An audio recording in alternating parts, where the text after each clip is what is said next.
solamente decir que el mal prevalece cuando las personas buenas no actúan. Entonces, por favor, actuemos contra el tráfico de personas, contra todo tipo de tráfico y sobre todo contra la corrupción, que en todos los países la hay. Y nos tenemos que levantar y tenemos que ponernos las pilas. Por eso estoy yo aquí, este no es mi medio.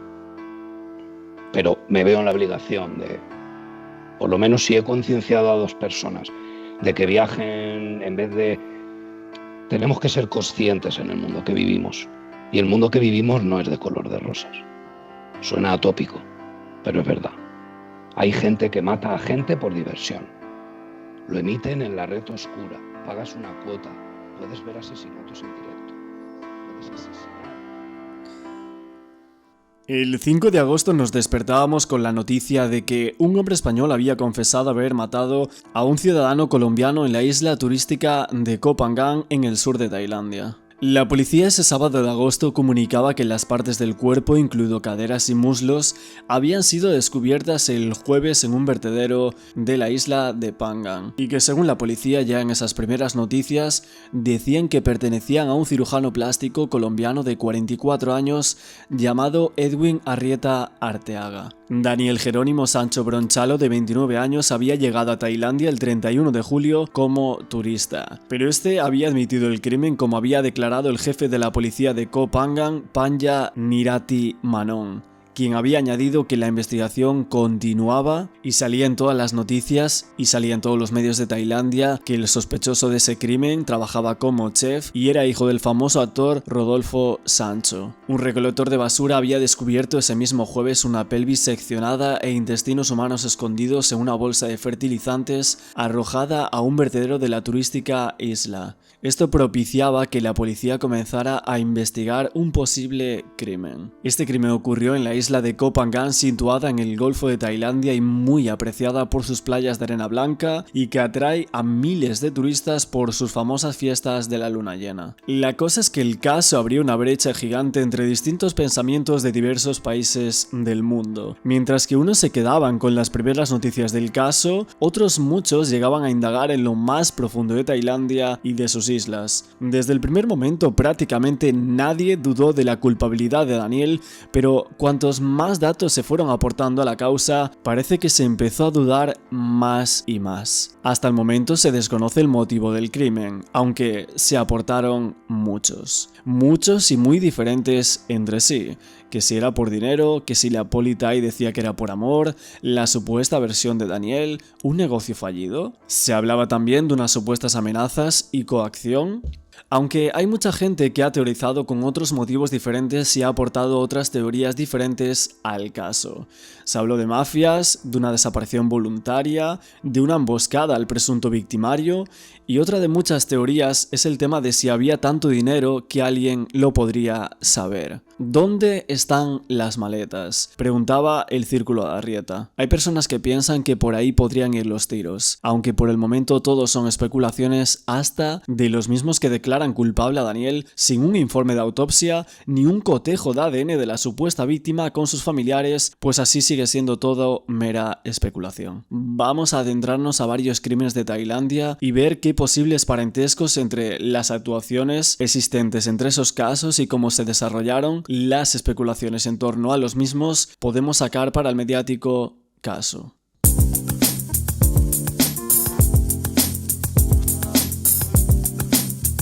Bendecida con algunas de las playas más espectaculares de Tailandia y un interior aún virgen, Koh Phangan es un destino ideal para aquellos que buscan salir de fiesta, relajarse o participar en programas de bienestar como yoga o retiros de meditación. A Koh Phangan, esa isla montañosa cubierta de cocoteros y rodeada de playas de arena blanca y aguas turquesa, se llega con un corto viaje en barco desde Koh Samui. La isla de Phangan es una isla grande en la costa este de la provincia de Surat Thani, en el Golfo de Tailandia. Esta se encuentra a unos 100 kilómetros de la costa y cerca de 15 kilómetros al norte de Koh Samui. Y esta también es muy conocida por su mensual fiesta de la luna llena, ya que Koh Phangan cuenta con algunas de las playas más espectaculares de Tailandia y la mayoría de las cuales están todavía moderadamente desarrolladas.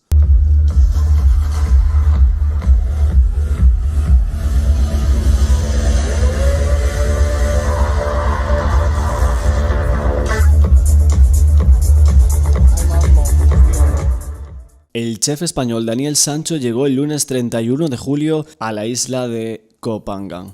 Él llegó antes de la 1 de la tarde proveniente de España, aunque las autoridades tailandesas no dieron detalles de su vuelo. Lo que se dice en prensa es que lo más probable es que hiciera una primera parada en el aeropuerto de Bangkok antes de trasladarse a su destino final, a la isla más cercana, Koh Samui, sin pasar primero por la capital del país, ya que Koh Phangan no tiene aeropuerto y solo se puede llegar en barco desde la isla vecina. ¿Y cuál es el país que a ti como que más te gustó para vivir allí?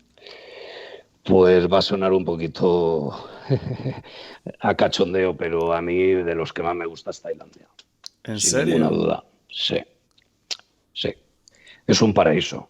Tailandia es un paraíso. Hablamos del país, ¿vale? ¿De acuerdo? Entonces, Sí. separemos lo que es el país de lo que es el sistema. Entonces, el país es fantástico, unas playas maravillosas, una gente espectacular, una comida fantástica, playas, montañas, lo tiene todo, buen clima. Como cualquier país, tú te adentras en las entrañas de un país a conocer su cultura, a conocer su gente. Y todas son fantásticas, tienen sus pros y sus contras, ¿no? Como todo. Pero la mayoría son fantásticas y sobre todo si intentas nutrirte, de lo positivo, ¿no? Y Por otra parte, se encuentran algunas de las islas más bellas del planeta. Arena blanquísima, fondos marinos sorprendentes y un mar de color esmeralda. Pero también hay otra palabra clave que se repite en todas y cada una de sus islas. Y esa es la palabra que en tailandés significa isla, que sería la palabra Koh, y Tailandia tiene nada menos que 500 islas. Pero en el día de hoy nos vamos a centrar en tres. Primero en Koh Samui, donde está ingresado en prisión Daniel Sancho, también en la isla donde se cometió el crimen de Edwin Arrieta, Koh Phangan, y también de otra isla que no se está hablando, que sería Koh Tao, ya que otra de las islas que está muy cerca de Koh Phangan, donde ocurrió el terrible crimen, sería Koh Tao. Koh Tao es también una isla conocida como la Isla Tortuga, una isla tailandesa situada en el archipiélago de Koh Samui. Pese a sus escasos 21 kilómetros cuadrados de superficie, esta isla de aguas cristalinas, arena blanca y densa jungla es un paraíso para buceadores y aventureros de todo el mundo. Se dice que incluso actualmente tiene más de 50 escuelas de buceo. Esta isla paradisíaca puede parecer un oasis en comparación a ciudades contaminadas y ruidosas como por ejemplo Bangkok, pero lo cierto es que esconde historias bastante trágicas en su pasado. Y es que en los últimos años, que haya salido en prensa y que se tenga constancia, 11 turistas fallecieron en esta tranquila isla del Golfo de Tailandia, y es bien sabido que esta isla es controlada por las mafias. Hay algunos medios que cuentan que un empresario inició los trámites para montar un nuevo centro de buceo en la isla y este se despertó con una pistola en la cabeza con la amenaza de que o se quitaba la idea de la cabeza o iba a fallecer. Pero esta isla durante mucho tiempo ha tenido una reputación como hogar del crimen organizado, la corrupción y como un lugar donde la policía protegía los intereses locales. Incluso algunas fuentes de conspiración se preguntaban si había criminales en serie operando en la isla, que sus crímenes aparentemente podrían ser insuficientemente investigados para que la industria turística permaneciera protegida. Muchos se preguntaban si la isla de Koh Tao si simplemente era un desafortunado destino para los visitantes o estaba sucediendo algo más siniestro en esa hermosa isla tailandesa.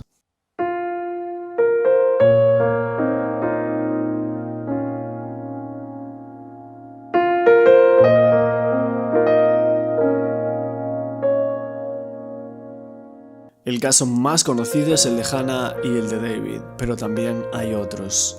Este caso es tan conocido por la cobertura mediática que le dieron los medios de Reino Unido, ya que no se creían que dos trabajadores migrantes birmanos fueran los culpables del crimen de dos mochileros británicos en esa isla turística tailandesa. Los hombres acusados fueron Zhao Ling y Wai Pio. Estos estaban trabajando en la industria hotelera de la isla y fueron arrestados casi 2 semanas después de que se encontraran los cuerpos, y originalmente confesaron, pero ellos se retractaron después, diciendo que su reconocimiento de culpabilidad se hizo bajo coacción.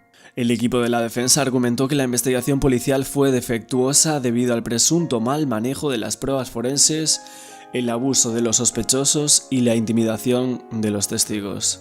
La policía tailandesa dijo que las pruebas forenses, incluyendo muestras de ADN de las colillas de cigarrillos que se encontraron cerca de los cuerpos, vinculaban a los dos hombres con el crimen. Las pruebas forenses realizadas en el cuerpo de Widerich revelaban rastros de esperma de dos hombres diferentes, ninguno de los cuales coincidía evidentemente con el ADN del señor Miller, pero tampoco coincidía con los 11 birmanos a los que habían estado interrogando.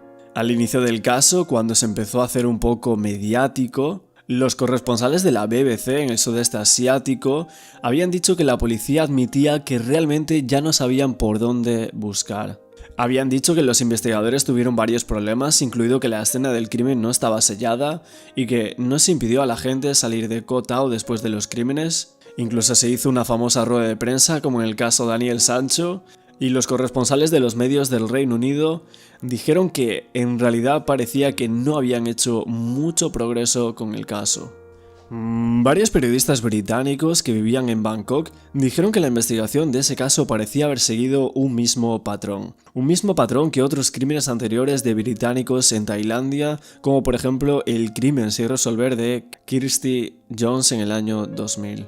Estos periodistas decían que al principio la policía siempre parecía buscar a los extranjeros o inmigrantes como principales sospechosos, y eso ciertamente ocurría en este caso.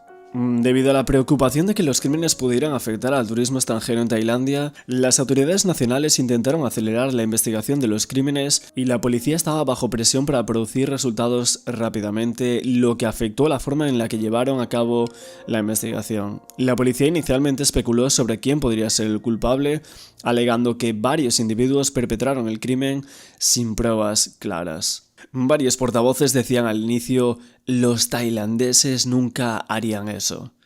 Algunos inmigrantes que fueron interrogados se quejaron de que los agentes los escaldaron con agua hirviendo durante los interrogatorios. Después de no poder encontrar inicialmente ninguna coincidencia con uno de los trabajadores inmigrantes, la policía centró su atención en los turistas occidentales relacionados con las víctimas.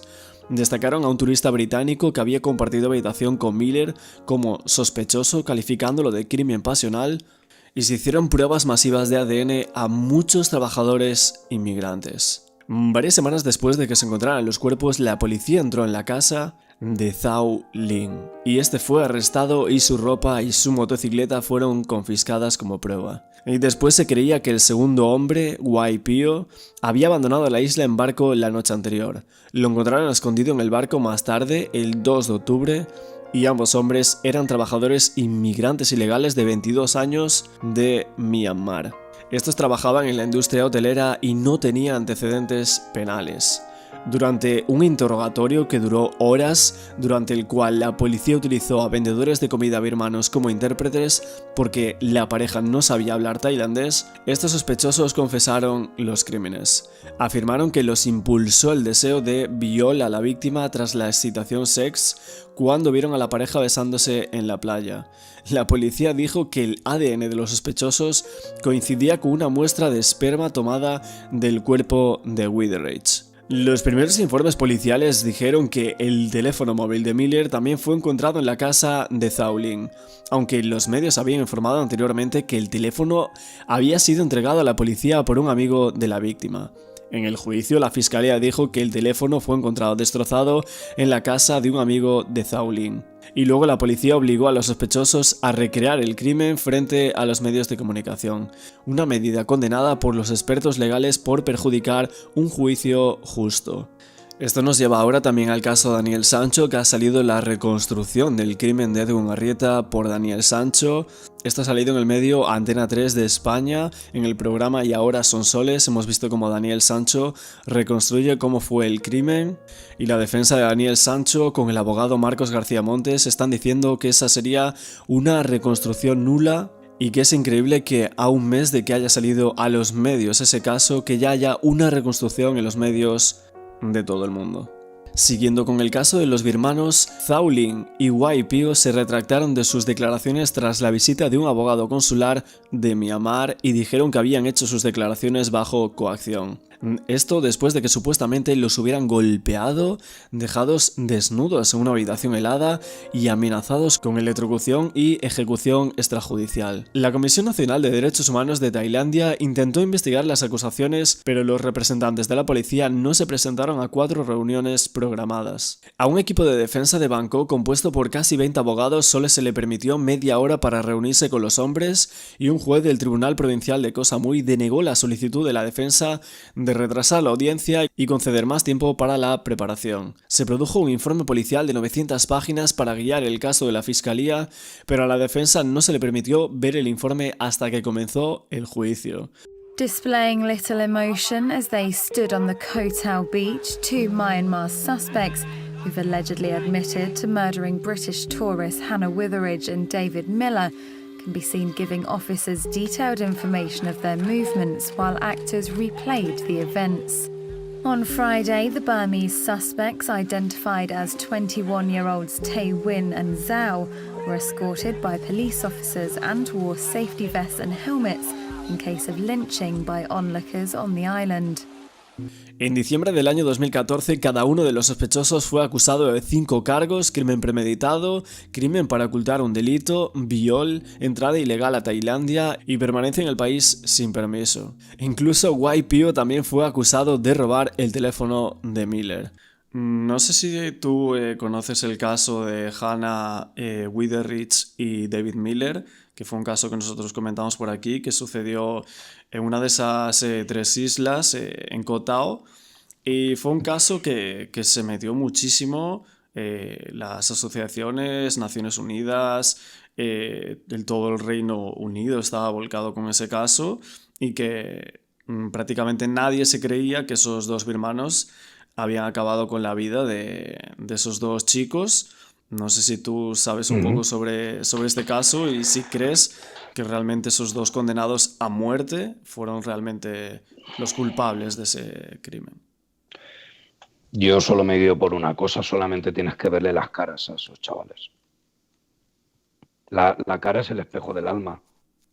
Tú en una mirada puedes saber perfectamente si esa persona tiene malicia dentro o no tiene malicia dentro.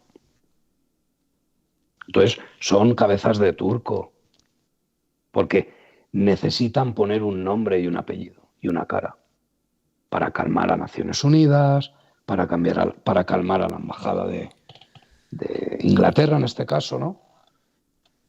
Y para calmar las aguas. Esa es mi opinión. Entonces tenemos que partir de la base de que todo está corrupto, podrido. Por dentro está podrido. Por fuera es el país de las sonrisas, como tú bien has dicho antes, que eso es una campaña publicitaria de marketing. La defensa también dice que tuvo dificultades para encontrar miembros del público dispuestos a testificar en el juicio, ya que muchos temían represalias. Por lo tanto, el tribunal no consideró convincente la defensa. El 10 de julio, el tribunal ordenó que se volviera a realizar la prueba del ADN. La policía reveló que las muestras del cuerpo de Witheridge se habían agotado, pero pudieron proporcionar muestras de ADN del arma homicida.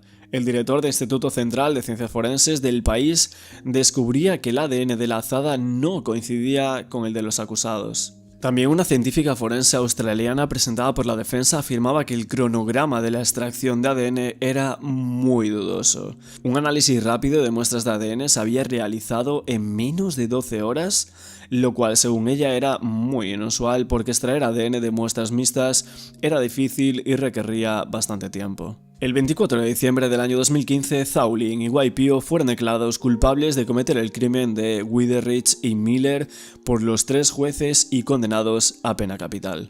Aunque las penas de muerte fueron conmutadas por cadena perpetua el 14 de agosto del año 2020 tras un decreto real para conmemorar el cumpleaños del rey, e inevitable y para probar el caso de la fiscalía en general. Y muchos incluso expresaron su preocupación de que la contaminación arrojara dudas sobre las pruebas forenses, incluso es que se vio a funcionarios, periodistas, turistas caminando por la escena del crimen. Y la policía tailandesa no utilizó especialistas capacitados o independientes para recolectar pruebas forenses.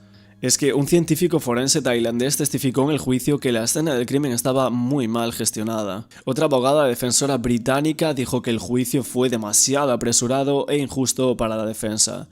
Los expertos consideraron que la investigación forense fue incompetente y posiblemente incriminó a los sospechosos. Tenemos también un artículo de opinión en el Bangkok Post que finalmente fue borrado, en el que decía lo siguiente: ¿Zhao Ling y Waipio realmente cometieron el crimen de esos turistas ingleses? En los medios tailandeses de todo tipo el consenso es que Zhao Ling y Waipio son chivos expiatorios. Y otro comentario en el que el periódico afirmaba que el abrumador escepticismo público surge de la antigua notoriedad de la policía por arrestar a chivos expiatorios pobres e impotentes para salvar a criminales ricos que pueden permitirse comprar su inocencia. Comenzaban a circular rumores y los residentes de la isla decían que la isla estaba controlada por una mafia que tenía información sobre los verdaderos culpables, y afirmaban que la policía los estaba encubriendo. El veredicto de culpabilidad de este caso provocó protestas generalizadas en Myanmar y los manifestantes pidieron la liberación de los dos sospechosos, quienes creían que eran inocentes y eran chivos expiatorios del crimen.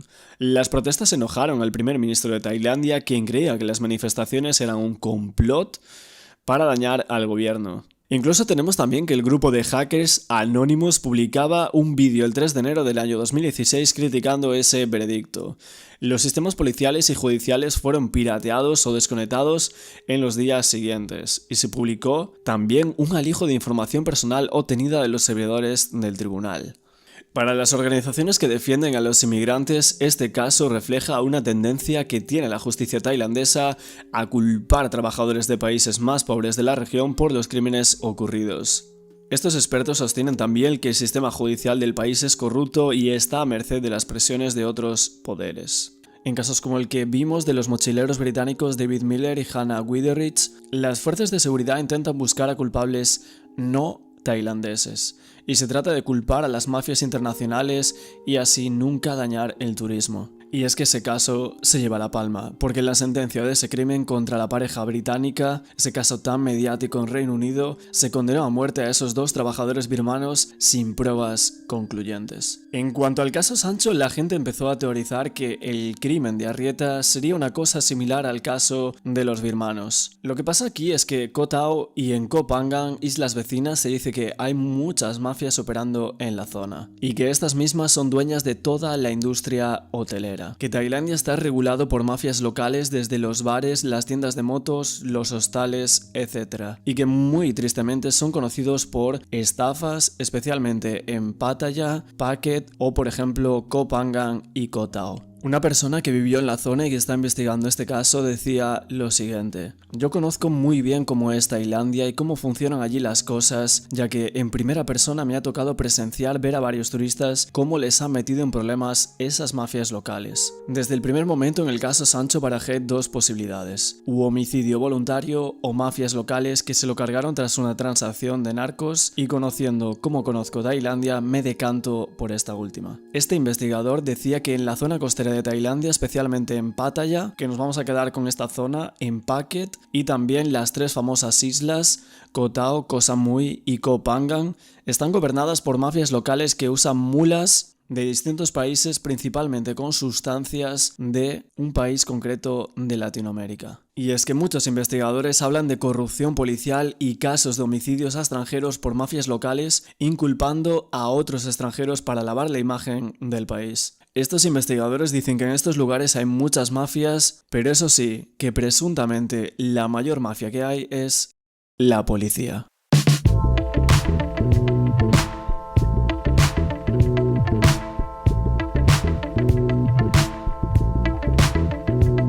Algunos de los destinos más conocidos para practicar el buceo en Tailandia son Phuket, Koh Lanta, el Parque Natural de las Islas Silliman y por supuesto también Koh Tao.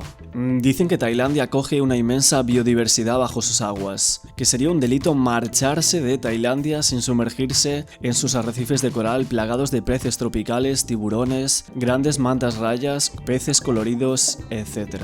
pero uno de los puntos más famosos que se menciona en cuanto a buceo en Tailandia es la isla de Koh Tao. Dicen que es la gran fábrica de buceadores mochileros. Koh Tao era una isla de pescadores hasta que en los 80 ganó popularidad entre los viajeros y se empezó a masificar con los turistas. Su fuente económica principal es el turismo y en especial el submarinismo. Es increíble la gran cantidad de centros de buceo que hay y también la de buceadores que pululan por la isla. Hasta hay certificaciones con una sede allí, de manera que cuando finalizas tu curso te vas con el carnet en el bolsillo. Sin duda alguna, en esa isla llamada Tortuga se respira el buceo por todos lados. Además de los diving centers, existen gran cantidad de tiendas dedicadas al buceo donde puedes comprar tu equipo. En los fondos marinos de Koh Tao se pueden encontrar diferentes especies, como por ejemplo el tiburón ballena, una criatura que puede llegar a medir 14 metros de longitud, pero algunos dicen que pueden llegar hasta 20 metros.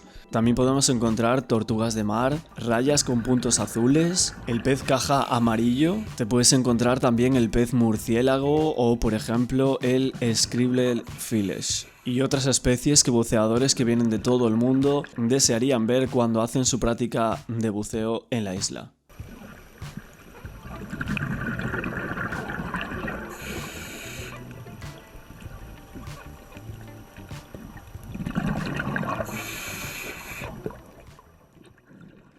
Pero en esta isla no todo es color de rosa, o mejor dicho, no todo es color azul. Nos tenemos que ir también al caso de Ben Harrington. Ben Harrington, de 32 años, murió en la isla de Koh Tao en el año 2012 y su madre, Pat Harrington, no aceptó la explicación de la policía tailandesa de que había muerto después de que su motocicleta se estrellara contra una torre de alta tensión. La señora Harrington dijo que ahora había un grupo de madres que habían tenido una experiencia similar de perder a un hijo en Tailandia y que se crearía una página de Facebook para que pudieran promover su campaña.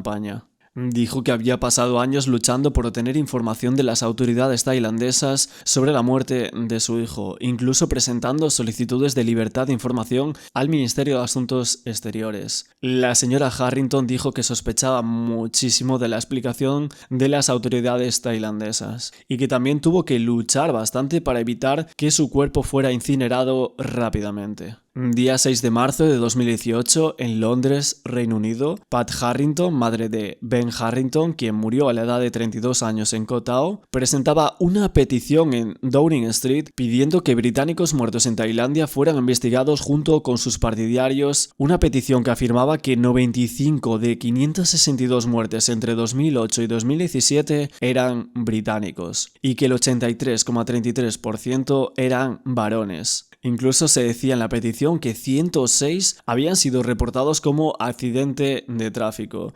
56 muertes por caída y 89 muertes por ahogamiento. En una petición iniciada por la madre de Ben, llamada Pat Harrington, tuvo 19.333 firmas esa petición, en la que decía: mi hijo fue asesinado en Koh Tao, en Tailandia, en el año 2012. La policía tailandesa dice que tuvo un accidente, pero es que las cosas nunca cuadraron. El forense en el Reino Unido no usó las palabras accidente nunca. Y es que el gobierno británico debería tomar nota de lo que está sucediendo a nuestros niños en esas islas y hacer algo con respecto a más investigaciones sobre sus muertes. Han pasado muchos años desde que Ben perdió su vida en lo que debería haber sido una fiesta de toda una vida. En vez de esto fue atracado y asesinado, pero según la policía tailandesa fue un accidente. El año 2014 parece un año bastante extraño de explicar para Koh Tao. Y es que 10 días después de la desaparición en la playa de Sair, en la popular de Koh Tao, fue encontrado el cuerpo del turista suizo Hans-Peter Sater. El caso de Nick Pearson también fue en el año 2014, el de Hannah y el de David fue también en 2014. Hay otro caso de una noruega asesinada a solo 8 minutos de su primera lección de buceo, que también fue ese año. El de Dimitri Povse, también 2014. El de Christina Annesley también. Y se sabe que hay varios casos más. Parece que ese año justo se ensañaron con los turistas en esa isla.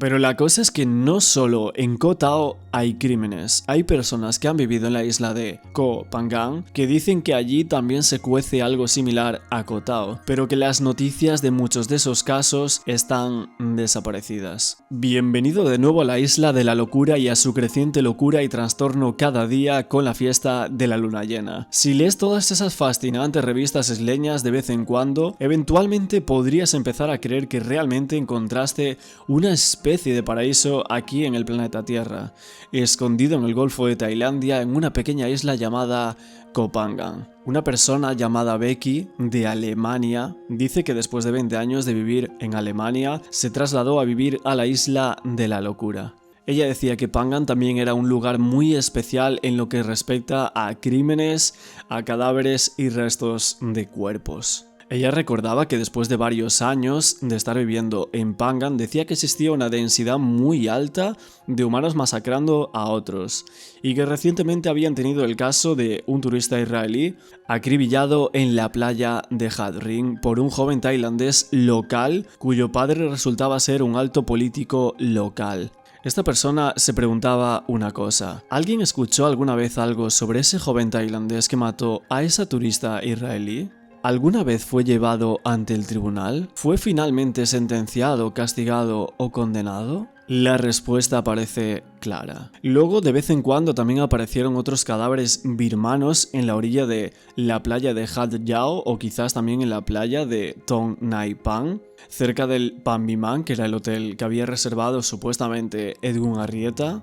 Becky también mencionaba la mafia local de taxis que castigaría con la muerte súbita si comenzabas a ofrecer tarifas de taxi desde Thong Sala hasta la mundialmente famosa playa de la fiesta de la luna llena Hat Ring por 40 baht por persona en lugar de los 50 baht acordados. En junio del año 2006 se tuvo un par de casos de crímenes relacionados con la mafia local de taxis. Y si nos remontamos al año 2004 también ocurrió otro hecho y fue un tiroteo. 3 tailandeses varones habían sido asesinados en un tiroteo en la fiesta de la luna llena justo en la playa de Hat Ring en abril del año 2004 en la misma isla. Se dice que desde hace mucho tiempo que si tienes un problema con alguien en esas islas, que vas a morir. Y esta chica llamada Becky de Alemania terminaba diciendo: de todos modos espero no reventar tu burbuja de ilusiones isleñas, pero después de todo no pude evitar notar que los cuerpos son un fenómeno natural más común aquí en Koh Phangan, en el paraíso y en esa isla. Y finalmente termina diciendo: siempre teníamos a varias gente diciendo: Becky, ¿por qué siempre eres tan negativa? Trata de concentrarte más en las cosas buenas y hermosas de esa isla. Y ella acaba diciendo: el optimismo es solo falta de información. Tiene una doble moral de que es un país tremendamente conservador y mañana va paseando por el centro de la ciudad Dr. Blowjob. Hacemos comidas, limpiezas de sable, para decirlo de manera bonita, en cualquier esquina, pero me cago en tu puta madre. O sea, es un país terriblemente conservador y a la vez tienes esto, es un país donde la gente viene a emborracharse, a salir de fiesta, a perder los papeles, y tengo que poner una pegatina de Bangkok Bizarro en la cerveza, porque si muestras una lata de alcohol en la cámara es ilegal y te pueden llevar a la cárcel. Es estúpido en ese sentido, pero la mezcla.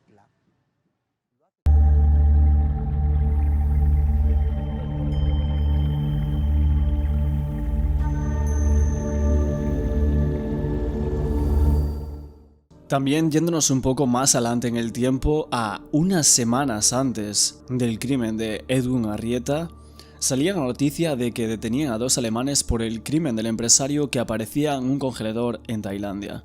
La policía buscaba a un tercer sospechoso por el crimen de Hans-Peter Mack, cuyo cuerpo había sido encontrado después de una semana desaparecido. La poli tailandesa había detenido a 2 ciudadanos alemanes en relación con el secuestro y crimen de otro ciudadano alemán cuyo cuerpo descuartiz apareció en un congelador en una casa del sur de Tailandia. Un hombre alemán de 52 años había sido detenido el martes por la noche en Bangkok, mientras que una mujer alemana de 47 años se había entregado a la policía unas horas antes, según el diario Kaosat.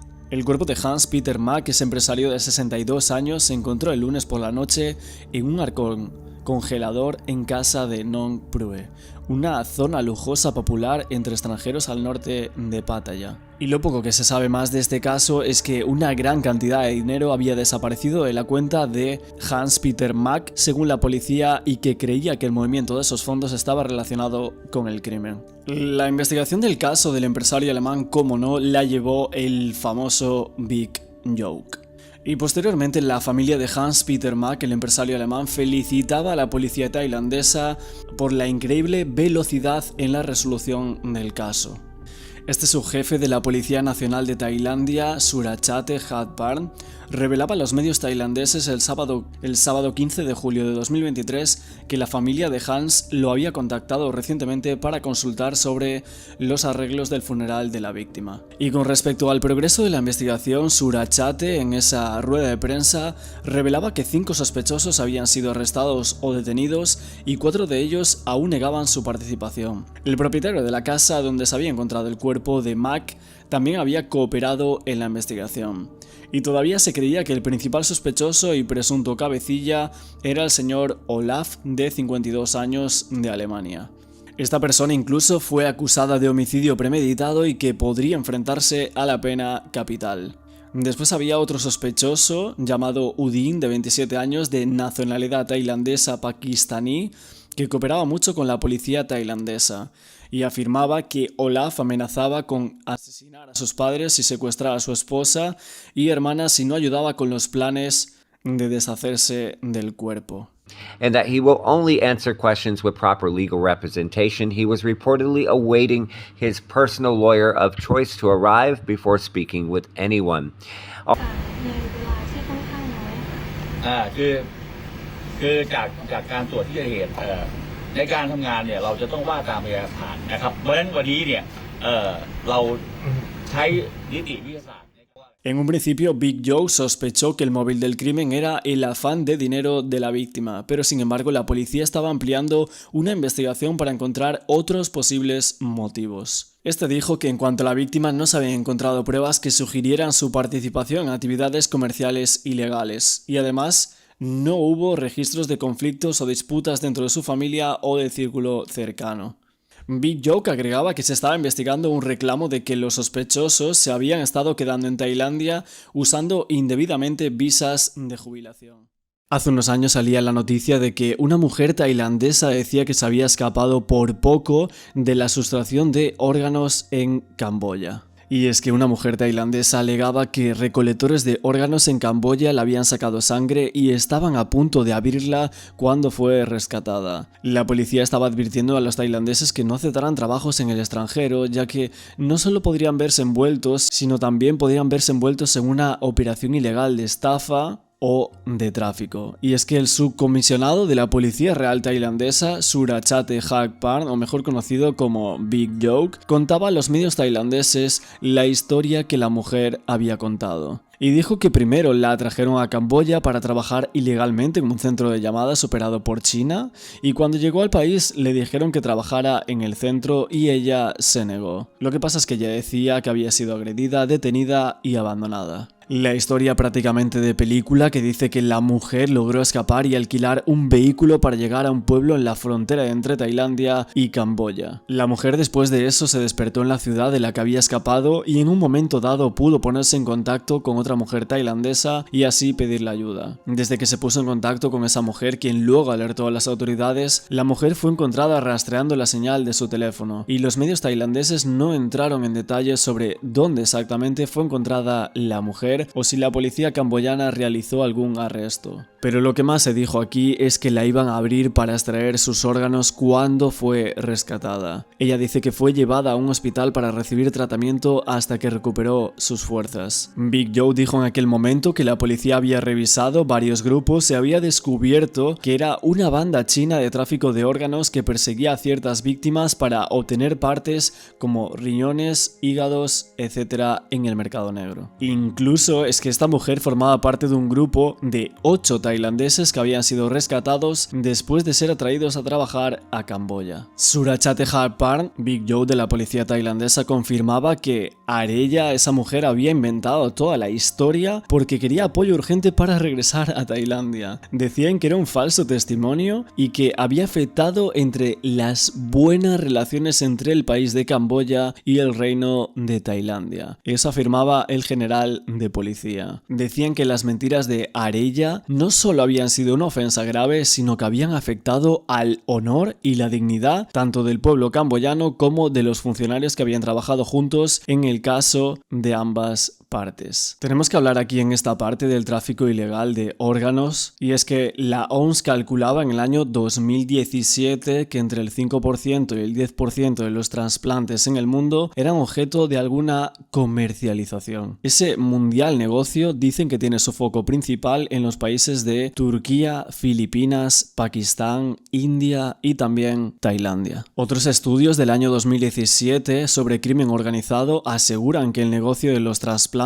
se mueve entre los 1.100 millones de euros anuales. Lo que pasa es que en el caso de Daniel Sancho también se llegó a especular sobre la teoría del tráfico de órganos. Incluso se llegó a decir por diferentes profesionales si en el caso no habría a lo mejor 2 víctimas. Toda esta teoría viene porque actualmente aún no se han encontrado todas las partes del cuerpo y que una de esas partes era el torso. Supuestamente Daniel Sancho había dicho que lo había tirado al mar, pero la policía confirmaba que aún no se habían hallado todos los restos de Arrieta y entre ellos se encontraba el torso.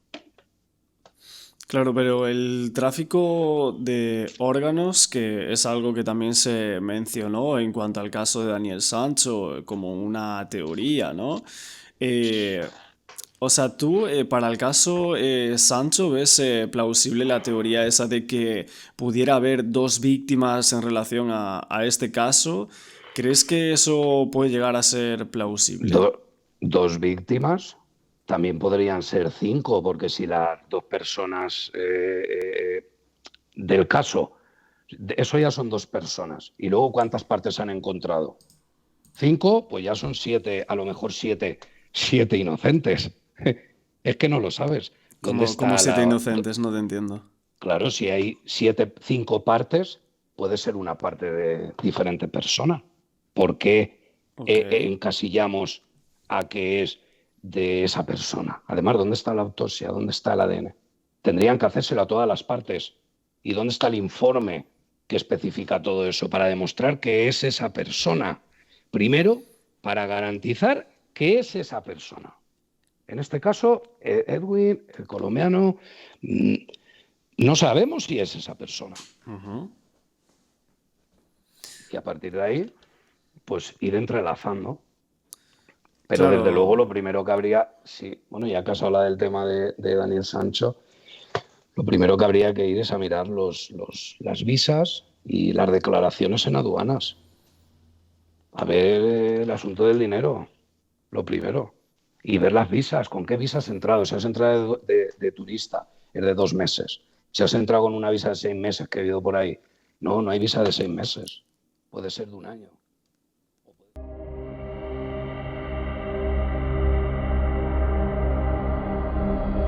Hace unos meses se nos decía que Daniel Sancho no había sido el primero. En consecuencia a que Artur Segarra, otro español, Sancho había confesado haber matado a un cirujano colombiano en Tailandia, en la isla de Koh Phangan, se comparaba el caso Daniel Sancho con el caso Segarra. No obstante, los perfiles de homicida declarado culpable y presunto culpable son bien distintos en la actualidad. Daniel Sancho procede de una familia de ilustres actores española y Artur Segarra, en cambio, fue una persona dedicada a la estafa desde su juventud, nacido y criado en la periferia de Terrassa. Sus primeros antecedentes policiales datan del año 1998. Y tras cumplir la mayoría de edad participó en un fraude inmobiliario, una modalidad que explotaría durante el resto de su vida. Y es que hay que decir que Segarra tenía una orden de búsqueda y captura dictada por el juzgado número 14 de lo penal de Barcelona en el año 2015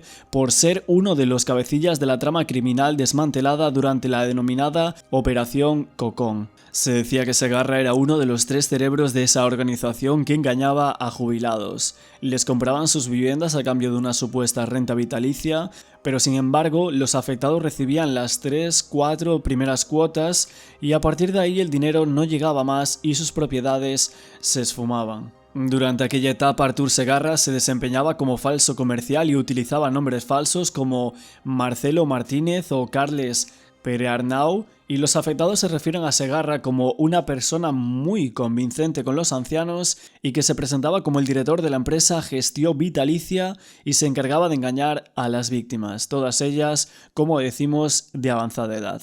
Esas estafas ascendieron a más de 3 millones de euros y Segarra acumuló 17 viviendas, 18 vehículos y 67 sociedades que puso a nombre de varios testaferros como su madre. Pero en total son 15 los imputados por aquella macroestafa y Segarra fue el único de los imputados que logró escapar. Lo hizo en 2014 y durante 2 años se dedicó a disfrutar de la noche de Bangkok. Artur Segarra conoció a David Bernat, un consultor informático de Lleida, en una de sus fiestas nocturnas de la capital tailandesa de Bangkok. Y tras establecer una relación de amistad motivada por una conciudadana española y sus orígenes catalanes, Segarra se ganó la confianza de Bernat, el hijo de los estanqueros de municipio ilerdense de Lealbí, y le iba acompañando en varias ocasiones a sacar dinero a cajeros donde se percataba del elevado patrimonio económico de Bernat. Así siempre y según la historia del crimen de Bangkok, crimen en la ciudad de las sonrisas. El 4 de febrero del año 2016 el consultor catalán David Bernat aparecía descuartiz en el río Chao Phraya. Artur Segarra, hoy condenado, fue el único imputado por aquel crimen, pero una llamada al periódico El Confidencial desataba una investigación que revelaba que detrás de ese crimen había más implicados y mucho más de lo que parecía. Una tarde de mayo el teléfono sonaba en la redacción de el medio El Confidencial. Hola, ustedes son quienes han publicado el artículo sobre turistas muertos en Tailandia, ¿verdad? Al otro lado de la línea la persona sonaba muy nerviosa y uno de nuestros reporteros, sobre el silencio mediático que rodeaba la muerte de extranjeros en el suelo tailandés para no arruinar el turismo, había llamado su atención. Nos dijo que tenía información sobre el caso y que tal vez nosotros podríamos hacer algo con ella. Y pronto se hizo evidente que conocía a varios de los implicados en esa trama, aunque nunca se identificó. Ofreció algunas claves sobre el caso que ese periódico pudo confirmar posteriormente de forma independiente. Esa nueva hipótesis casaba a la perfección con la frase de Segarra en la prisión camboyana. Artur Segarra, el español detenido por el asesinato de David Bernat, niega haberle matado. Lo asegura en una entrevista que publica hoy el periódico El Mundo. Me han tendido una trampa. Yo no he matado a nadie y me van a matar como a David. ¿Pero quién mató a David? Yo no. Llamado Segarra, entró en contacto con un grupo de españoles que se movían con tailandeses y que se dedicaban a la extorsión y al narco. Y es que además se descubría que ese grupo tenía lazos con las altas esferas policiales e incluso militares, siempre según esas fuentes. Bravucón y excesivamente confiado, el día que llegó Artur, quedó con él y lo convenció para ir a su casa. Allí esperaba más gente. Y desde el principio se sospechó que quien ahogó a Bernat hasta provocarle la muerte no fue el único acusado hasta ahora. Es bastante significativo que las cámaras en la puerta del edificio donde vivía Segarra lo captasen a él entrando con Bernat y saliendo con bolsas de basura, mientras que la que había justo delante de la entrada a su departamento, curiosamente estaba dañada. Y explicaría el cambio de postura de la policía tailandesa a la hora de negar la existencia de la Banda del Toro y atribuirle todo al catalán. Según algunos confidentes, Artur Segarra era un tipo malvado y sin escrúpulos, que ya trató de poner en práctica con otros residentes de Bangkok. La misma banda de españoles y tailandeses con quienes se juntaba cuenta con varios ex policías, con los que se dice que Artur quería engañar a amigos de la noche colocándoles pastillas de metanfé para luego cobrar mordidas. Sin embargo, según algunas fuentes dicen que hay demasiados aspectos que no encajan en este caso. Entre los que le conocen, una idea se repite una y otra vez. Arthur es muy mala persona, pero no da el perfil de un asesino. Y lo que la investigación parece indicar es que él nunca fue el cerebro de toda la operación. Más bien era, dicen, el chico de los recados de gente muchísimo más peligrosa. Joaquín Campos, que seguramente tendremos por aquí por el canal, conversó con muchos informantes y no dejó de investigar pese que tuvo muchas amenazas recibidas, pero él fue un paso más allá y habló de esa posible persona a la que Artur Segarra empezó a emular y para quien empezó a trabajar. Algunos de sus expertos decían en falsificaciones que se ocuparía de la documentación con la que sus miembros ayudarían a introducir a inmigrantes ilegales que viajaban hasta Tailandia sin necesidad de visado en terceros países como Japón. Bernat también se había encontrado en numerosas ocasiones con esta persona, fascinado por su extravagante manera de vivir y tan alejada de lo que había sido su propia vida. Incluso terceras personas decían haberlos visto en lugares alejados del clímax como el Gecko Bar de Bangkok. En esos últimos meses Artur Segarra había cambiado de pareja, mientras la antigua novia se asustaba cuando su Artur y algún amigo adinerado fueran atrapados por estos supuestos mafiosos y les pidieran dinero tras haberles plantado sustancia en un bolsillo.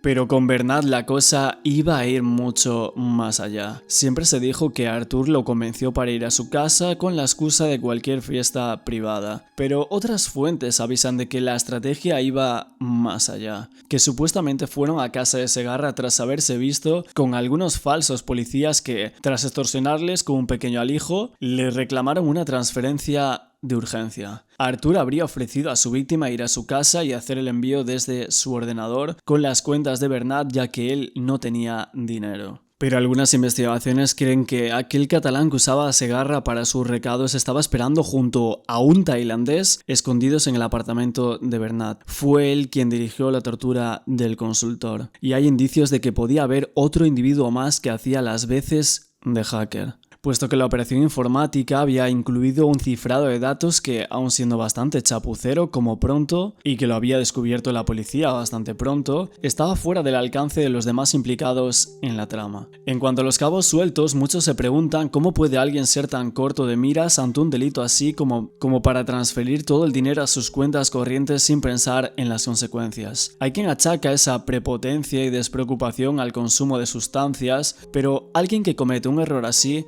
deja luego impoluto el lugar del descuartizamiento y sin más pruebas que un diminuto resto de sangre fortuito dentro de una tubería, que eso dijo la policía que fue lo único que se encontró días después del primer registro en el apartamento de Segarra. Y por no mencionar lo difícil que es transferir $1 millón guardados en un banco de Singapur con únicamente un portátil desde una habitación de Bangkok. En la versión oficial, el mismo tipo maquiavélico que logra seducir a alguien que era todo lo contrario a él y que de otra forma. Y tras meses de investigación, lo que parece haber quedado claro es que hay muchísima gente que sabe demasiado de ese caso. Más allá de los desvaríos de alguno y de los fantasmas de otros, hay personas muy cercanas a Artur Segarra que conocen muchos detalles y muchos testimonios que quedaron en el limbo.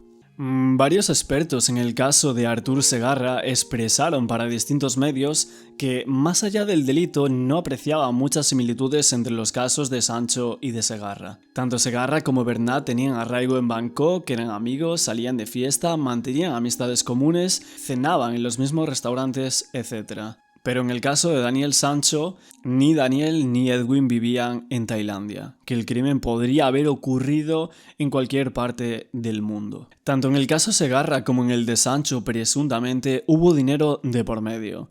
Sin embargo, por distintos motivos sobre este tema, en el caso Segarra y los que supuestamente aquellos días la acompañaban, habían tratado de robarle $1 millón a Bernat. Y por otra parte, en el caso de Sancho, el dinero decían que lo traía Edwin Arrieta en efectivo, que supuestamente eran $80.000, como así también dice o lo confirma de cierta manera la hermana del fallecido. Aunque por el momento no se sabe por qué llevaría tanto dinero a una isla, la hermana dijo que era para comprar material quirúrgico. La cosa es que algunos expertos en casos de Tailandia señalan que ese dinero que encontró la policía de Tailandia en el caso de Daniel Sancho Edgún Arrieta, que seguro que fue hurtado en buena medida por la propia policía presuntamente.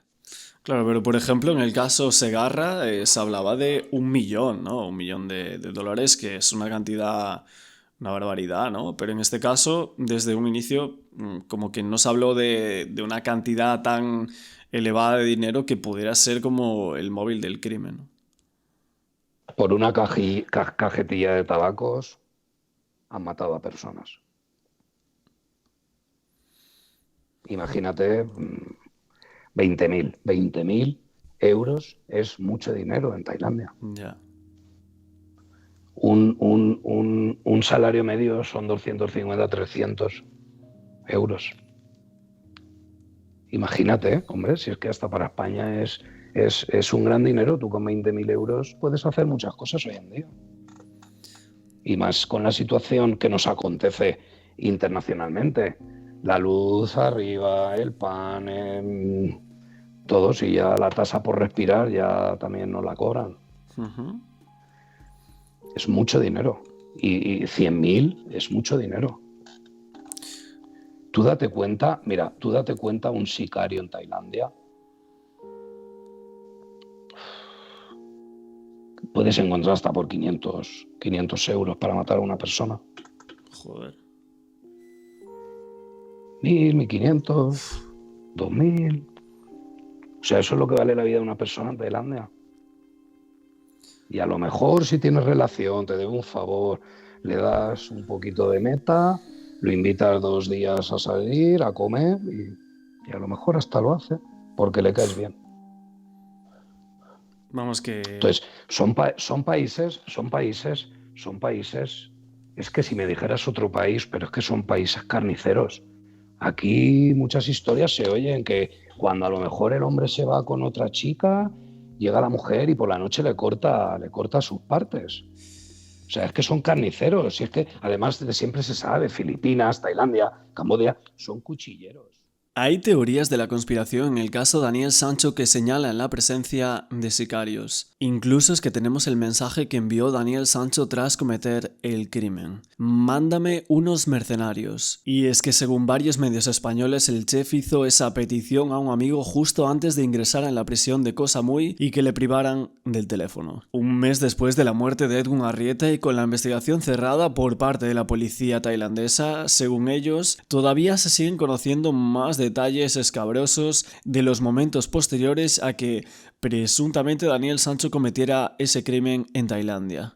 Es que se dice que después del crimen, el hijo de Rodolfo Sancho llamó a algunas personas de su entorno supuestamente para confesar que había matado a Edwin de un golpe y enviaba algunos mensajes para informar sobre la delicada situación que iba a vivir en el país asiático y así pedir ayuda. Y según publican algunos medios, hay uno de esos mensajes que parece bastante interesante. Un mensaje justo antes de que la policía le retirara definitivamente su teléfono. Sancho conseguía enviar un sorprendente mensaje en el que ya sabía en qué cárcel iba a ingresar. Y en el que decía, mándame unos mercenarios a la cárcel de Koh Samui. En el caso de Artur Segarra se teorizó mucho sobre la presencia de sicarios. Y es que, como decían algunos expertos, la ausencia de delitos de sangre en el expediente de Segarra se llegaba a pensar que el acusado no actuaría solo. Esto se refleja también en uno de esos libros más importantes sobre el caso Segarra, de Joaquín Campos, que dice: creo que contrató a sicarios tailandeses o se asoció con gente equivocada. En el caso de Daniel, si tenemos en cuenta que fue Arrieta la persona que apareció por partes en la isla de Koh Phangan, aunque por el momento no se filtró nada sobre el ADN, la policía tailandesa primero dijo que el descuartizamiento fue en 14 partes, aunque luego se contradijo y se dijo que había sido en 17 partes y no en 14 como había salido al inicio. Esto incluso en las filtraciones de la policía tailandesa lo atribuyeron a que Sancho era un gran chef y que en su Instagram la poli había visto imágenes de él con cuchillos. Y en el caso Segarra, la policía encontraba restos del cuerpo de Bernat en el río Chao Phraya, que cruza la capital tailandesa, y después aparecían más partes del cuerpo de forma diseminada. Se decía que la víctima había sido desmembrada en al menos 7 partes. En el crimen de Segarra se filtró que habían sido muchas menos las partes del cuerpo que en el caso de Sancho. Parece que de alguna manera el caso Daniel Sancho guarda algún paralelismo con el caso de Segarra y también con otros que veremos próximamente. Nos encontramos ante el final de este nuevo reportaje en cuanto a casos de Tailandia. Hoy hemos indagado un poco más en la isla de Koh Tao, que es una mina de crímenes, en la isla de Koh Phangan, que parece que algunos casos están bien ocultos, y en el caso más conocido de Segarra. Pese a que el gobierno tailandés se esforzó en los últimos años en trasladar al resto del planeta que el país es principalmente un destino paradisíaco y familiar en el que prima la tranquilidad y las aguas turquesas al sur de la península, lo cierto es que Tailandia oculta muchas sombras, una realidad paralela en la que se entrelaza el turismo sex, el tráfico de sustancias y la corrupción policial. Y esto lo hemos visto en infinidad de reportajes publicados en los últimos años por distintos periódicos internacionales. Lo sorprendente de algunos casos de españoles que cometieron un crimen en Tailandia es que alguien planee cometer un crimen en un país como Tailandia, donde el código penal es especialmente muy duro con ese delito y que puede ser castigado hasta con la pena de muerte. Pero la cuestión parece ser sencilla. ¿Qué ocurre en el país asiático para que tantos extranjeros acaben cometiendo crímenes allí? ¿O es que alguno de esos crímenes no estaba tan pensado o premeditado como nos lo cuentan?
Shoes, some clothes, her hat, black hat.